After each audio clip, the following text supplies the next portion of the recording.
Students, आज हम अध्ययन कर रहे हैं बीए द्वितीय वर्ष में चलने वाला जो विषय है स्वास्थ्य विज्ञान और बीएससी होम साइंस प्रथम वर्ष में चलने वाला विषय मानव शरीर क्रिया विज्ञान के अंतर्गत ऊतक अध्याय को हम पढ़ रहे हैं।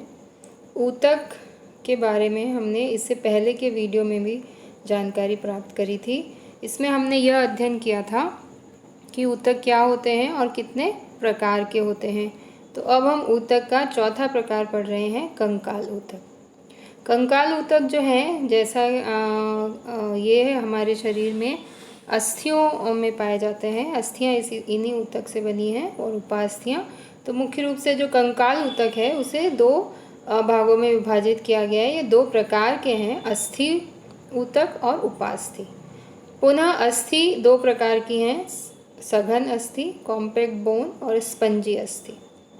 और जो उपास्थियाँ हैं वो चार प्रकार की उपास्थियाँ बताई गई हैं मानव शरीर के अंतर्गत। और ये जो उपास्थियाँ होती हैं, जैसे नाक और कान के जो मुख्य भाग हैं वो इन उपास्थियों के बने हुए होते हैं। तो उपास्थि की जो संरचना है, जैसा कि चित्र में आपको दिखाई दे रहा है, उसके आधार पर उपास्थि को चार प्रकार में विभाजित किया गया है। सर्वप्रथम काचाब उपास्थि या हाइलेन कार्टिलेज के नाम से इस जाना जाता है, नीले रंग की होती है। और यह जो उपास्थि है, यह जो हमारे संधि तल होते हैं बोन्स के बीच में, जहाँ बोन जुड़ती हैं आपस में, वहाँ पर एक पैड की तरह पाया जाता है। इसके अतिरिक्त लचीली उपास्थि या इलास्टिक कार्टिलेज, यह इलास्टिक कार्टिलेज जो होती है ये कान में और एपिग्लोटिस में ये पाई जाती है और नाक के सिरे में भी यह उपास्थि पाई जाती है। और इसमें इलास्टिसिटी होती है, जैसा कि नाम से समझ में आ रहा है, लचीलापन होता है इस उपास्थि में। इसमें इलास्टिन तंतु पाए जाते हैं जो प्रोटीन के बने हुए होते हैं। तीसरा प्रकार है कैल्सीफाइड उपास्थि। यह जो उपास्थि होती है, यह उपास्थि श्रोणि मेखला में, अंश मेखला की अस्थियों में पाई जाती है। और इस प्रकार की उपास्थियाँ जो होती हैं वो उनमें लचीलापन नहीं होता है, वो कठोर हो जाती हैं। कैल्शियम का डिपॉजिशन इनमें होने लग जाता है, जिसके कारण ये कठोर हो जाती हैं। चौथे प्रकार की उपास्थि है तंतुमय उपास्थि। तंतुमय उपास्थि जो है, यह अंतरा जो कशेरुकाएँ हैं, इनवर्टिब्रल डिस्क जो होती हैं, उनकी गद्दियों में यह पाई जाती है। तो इस प्रकार से ये चार प्रकार की उपास्थियाँ हैं जो हमारे मानव शरीर में पाई जाती हैं। इसके बाद हम बात करते हैं अस्थि। अस्थि जो एक बहुत ही महत्वपूर्ण ऊतक है और यह हमारे शरीर को बैलेंस देता है, या हम यूँ कहें कि यह हमारे शरीर को खड़ा रखने का कार्य करता है, बॉडी को एक शेप देता है। अगर शरीर में से इस कंकाल तंत्र को हटा दिया जाए तो हमारा शरीर एक बॉल के समान हो जाएगा, शेपलेस हो जाएगा। तो अस्थियाँ जो होती हैं यह कठोर होती हैं, सख्त होती हैं, मजबूत प्रकार का संयोजी ऊतक है। और इसमें भी मैट्रिक्स पाया जाता है, जिसमें ओसीन नाम का एक प्रोटीन होता है, अर्थात ओसीन नाम का प्रोटीन अस्थियों में पाया जाता है। इसके अतिरिक्त अस्थियाँ जो होती हैं कुछ अकार्बनिक लवणों से मिलकर बनी होती हैं। मैग्नीशियम और कैल्शियम के कार्बोनेट्स होते हैं, फॉस्फेट्स होते हैं जो अस्थि का निर्माण करते हैं। जैसा कि हम जानते हैं कि अस्थि के निर्माण के लिए, अस्थि के वृद्धि एवं विकास के लिए कैल्शियम और फॉस्फोरस का भोजन द्वारा ग्रहण किया जाना अत्यंत ही आवश्यक होता है। वो इसीलिए है कि अस्थियों का जो कॉम्पोजिशन होता है उसमें कैल्शियम और फॉस्फोरस बहुत इम्पॉर्टेंट कॉम्पोनेंट है। इसके बाद हम बात करेंगे अस्थियों में जो कोशिकाएं पाई जाती हैं वो पुनः दो प्रकार की हैं, जिन्हें ऑस्टियोब्लास्ट और ऑस्टियोक्लास्ट कहा जाता है। इसके अतिरिक्त जैसा कि चित्र में आप देख रहे हैं, अस्थि जो होती है बीच में से खोखली होती है, जिसे हम मज्जा गुहा या मैरो कैविटी कहते हैं। और इस मज्जा गुहा के अंदर वसी ऊतक पाए जाते हैं। इसके अलावा इसमें रक्त वाहिनियाँ भी पाई जाती हैं और साथ ही साथ ये जो लाल अस्थि मज्जा होता है, यहाँ पर एरिथ्रोब्लास्ट नाम की कोशिकाएं पाई जाती हैं।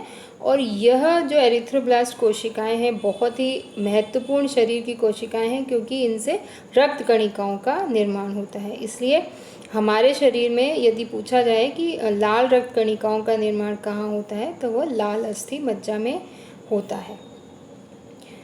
इसके बाद अस्थियों को पुनः दो भागों में विभाजित किया गया है, या दो प्रकार उसके बताए गए हैं, ठोस अस्थि और स्पंजी अस्थि।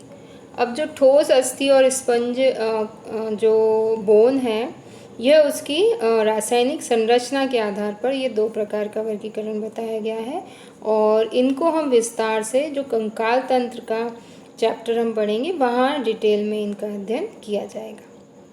तो कंकाल ऊतक के बाद जो एक महत्वपूर्ण ऊतक आता है वो है तरल संयोजी ऊतक। अब तरल संयोजी ऊतक जो है शरीर में तरल अवस्था में पाए जाते हैं, और ये दो प्रकार के हैं, रक्त और लसिका। तो रक्त जो एक तरल संयोजी ऊतक होता है, ये पूरे शरीर में रक्त वाहिनियों के अंदर उपस्थित होता है, और रक्त का जो महत्वपूर्ण कार्य है वह यह है कि यह भोज्य पदार्थों, या हम यूँ कहें कि पोषक तत्वों को, अवशिष्ट पदार्थों को, गैसों को, इन सब का ट्रांसपोर्टेशन करने का एक महत्वपूर्ण माध्यम है। और रक्त के अंदर जो हीमोग्लोबिन पाया जाता है, वह हीमोग्लोबिन ऑक्सीजन का वहन पूरे शरीर में करता है, जिससे हमारी शरीर की कोशिकाओं को वो ऑक्सीजन प्राप्त होती है, और वे श्वसन क्रिया के द्वारा ऑक्सीडेशन प्रोसेस होता है, ऊर्जा उत्पन्न होती है, और वह ऊर्जा हम शरीर के कार्यों में काम में लेते हैं। तो इस प्रकार रक्त जो है वो पूरे शरीर में ट्रांसपोर्टेशन का काम करता है। इसके अलावा अगर रक्त का कॉम्पोजिशन देखा जाए, जैसा कि आप नीचे एक डायग्राम देख रहे हैं, एक क्लासिफिकेशन देख रहे हैं, जिसको हम पढ़ लेते हैं। तरल ऊतक जो है उसे रक्त और लिम्फ दो प्रकार का बताया गया है। रक्त को पुनः विभाजित किया जाता है, तो रक्त में मुख्य रूप से प्लाज्मा होता है और रक्त कणिकाएं पाई जाती हैं। तो प्लाज्मा जो होता है ये हल्के पीले रंग का द्रव है, जिसके अंतर्गत कई पोषक तत्व, गैसें और एंजाइम, प्रोटीन सब इस प्लाज्मा के अंतर्गत पाए जाते हैं। और रक्त कणिकाओं की जब हम बात करते हैं तो रक्त में 3 प्रकार की रक्त कणिकाएं पाई जाती हैं। पहली है लाल रक्त कणिका, जिसको हम रेड ब्लड कार्पसल RBC बोलते हैं। ल्यूकोसाइट या श्वेत रक्त कणिकाएं WBC के नाम से जानी जाती हैं। और तीसरा मुख्य प्रकार है रक्त प्लेटलेट्स या ब्लड प्लेटलेट्स। पुनः जो श्वेत रक्त कणिकाएं हैं उन्हें 2 भागों में विभाजित किया गया है, दानेदार ल्यूकोसाइट्स और चिकनी ल्यूकोसाइट्स होती हैं, ग्रैनुलर और अग्रैनुलर ल्यूकोसाइट्स होती हैं। तो यह जो वर्गीकरण यहाँ दिया गया है, इसका विस्तार से अध्ययन परिसंचरण तंत्र, रक्त एवं परिसंचरण तंत्र का जो चैप्टर आगे हमें पढ़ना है, वहाँ पर हम इसे डिटेल में इसका अध्ययन करेंगे। तो इस प्रकार जो तरल संयोजी ऊतक है उसमें रक्त और लिम्फ 2 प्रकार के ऊतक इसके अंतर्गत आते हैं। इसके पश्चात हम अध्ययन करेंगे तंत्रिका ऊतक का इसके अगले वीडियो में। धन्यवाद।